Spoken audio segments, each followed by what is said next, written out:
Welcome. I'm Simon from SafetyLink, and I'm here with Oscar as well.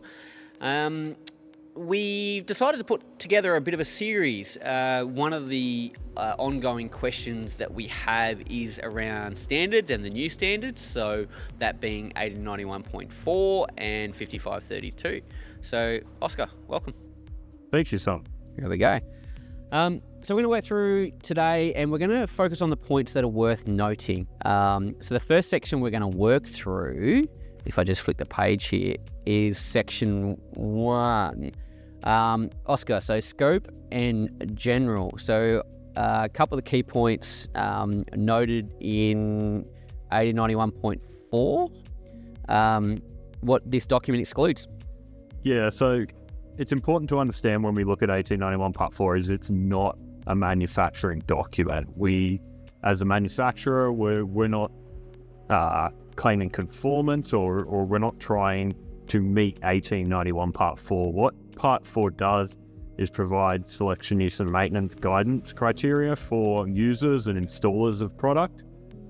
So we're not really looking in this standard to meet it. In fact, one of the claims here is what this document excludes, and it specifically says that it excludes performance requirements. These are found in the other documents in the series, 1891 Part 1 for your harnesses, Part 5 for your lens and pole straps, Part 3 for full arrest devices, and of course, the other document we'll be discussing today, 5532 for anchors. Yep, and I did notice that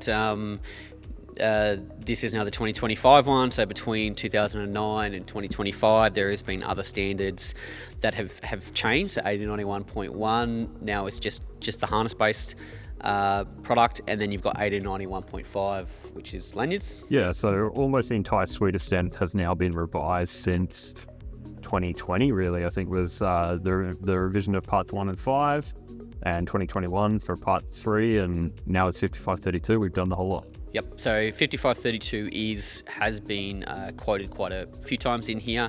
So that's a big positive, as everyone knows, especially since 5532 was launched.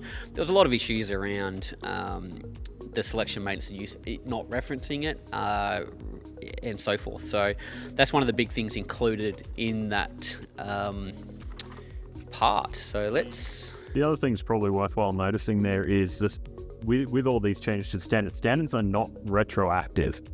There's no mandate to immediately comply.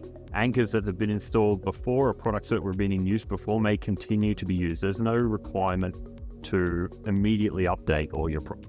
Yep. Okay, cool. So point 1891.4 obviously comes into play in 2025.